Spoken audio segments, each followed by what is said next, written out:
Hey guys, it's ArchieLuxury. ArchieLuxury from the ArchieLuxury channel, the Paul Pluta channel, and ArchieLuxury corporate. Guys, keep watching.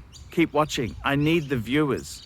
I need the viewers. I need the subs. I need it. Like, subscribe, and tell your friends. Tell your friends, whether you like them or hate them. Just tell them anyhow. ArchieLuxury on YouTube. Hey guys, Omega Speedmaster. Man on the moon. There's rumors going around the industry that there's some changes coming out. Is it true? Is it not true? Well, guys, I gotta tell you, I think the Swatch Group, who owns Omega, very, very clever guys. Quick wristwatch check. I'm wearing my JJ LeCoultre Reverso Grande with a Herman Soge shirt. So, what's happening there? The Speedmaster, the man on the moon. And I've got to tell you, there's been some rumors coming out. What's happening? Now, the good news is they are not dropping the line. I think it's better to say they are slightly improving the man on the moon. So, let's have a talk about what some of these changes are going to be. So basically, the moon watch itself, it's funny. Omega themselves, when they had the Seamaster and the Speedmaster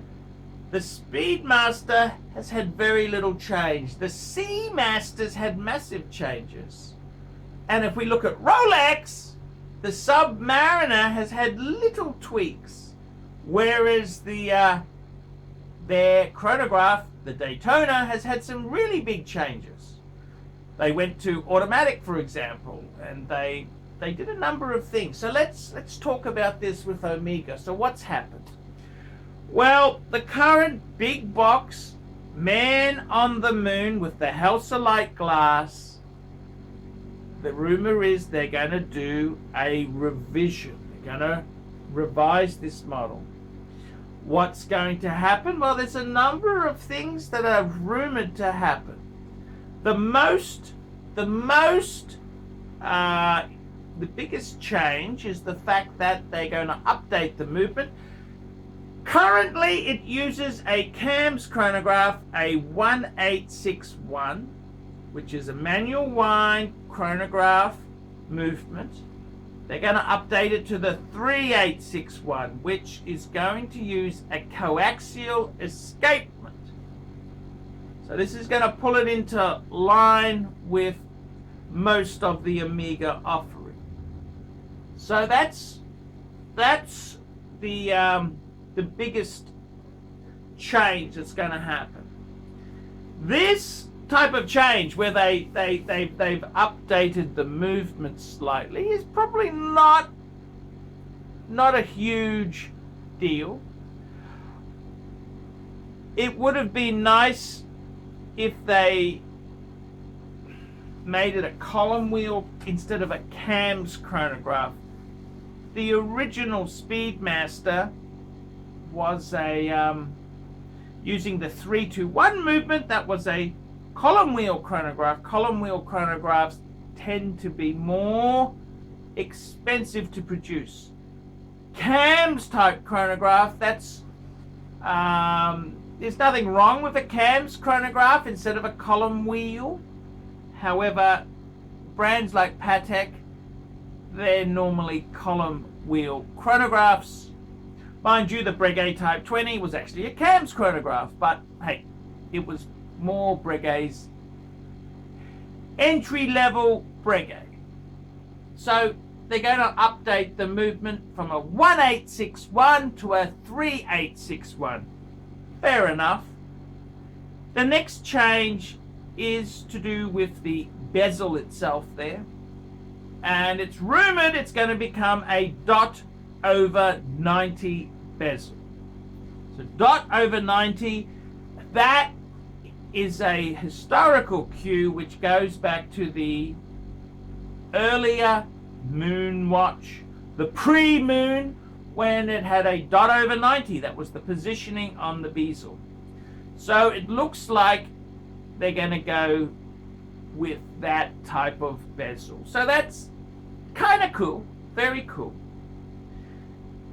The next thing that is rumored to happen is they're going to have an applied Omega logo, which harks back to earlier Speedmaster days. So that's probably not too bad. The Speedmaster itself there has had a number of improvements, and I think Omega would never really just drop it completely. They're more inclined to just revise it and tweak it.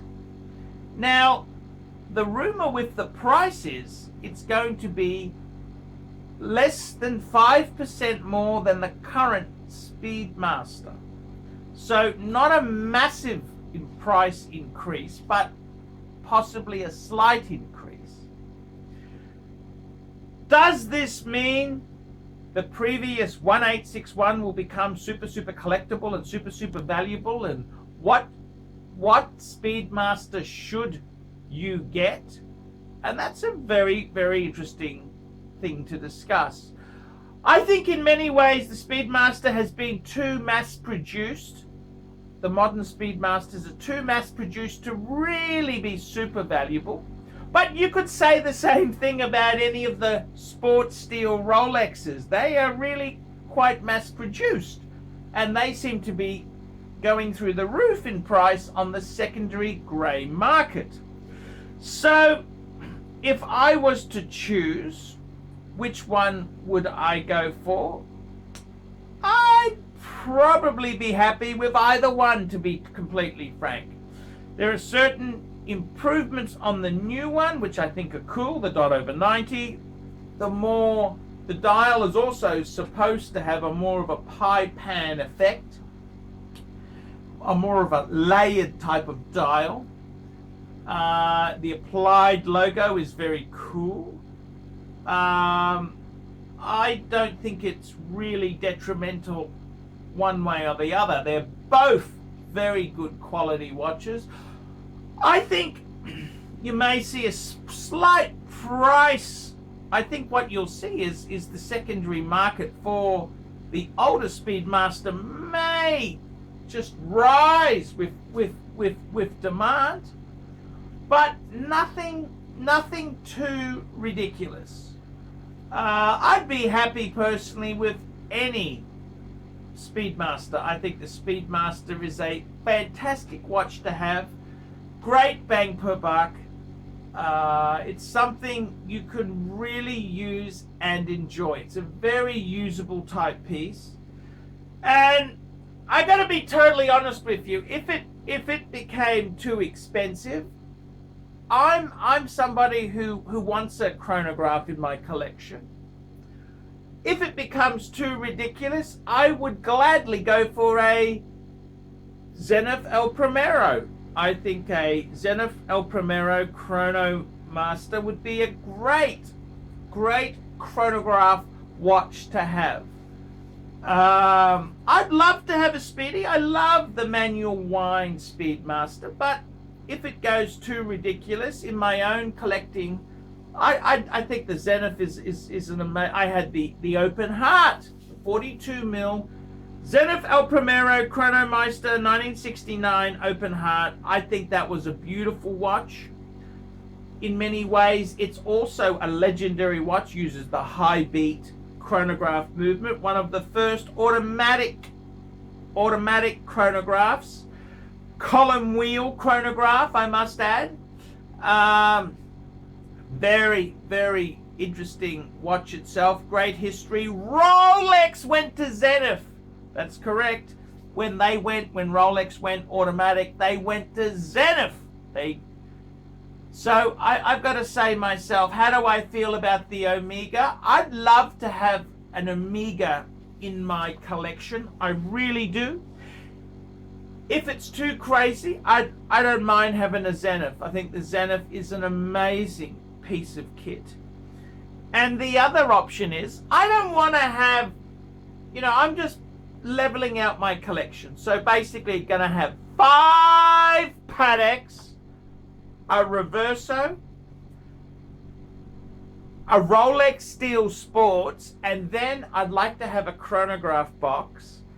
You know what would be another alternative to a Man on the Moon, to a Zenith El Primero? You know what would be another alternative? And that is the reissue Omega Speedmaster Mark II. That could be a winner. Absolute bargain on the secondary market. That could be a good option as well. So I'm not too concerned if it runs out. There are many good chronographs that I could use to fill that slot. I'm ArchieLuxury. Tell me what you guys think. Like, subscribe, tell your friends, and put a few comments down below.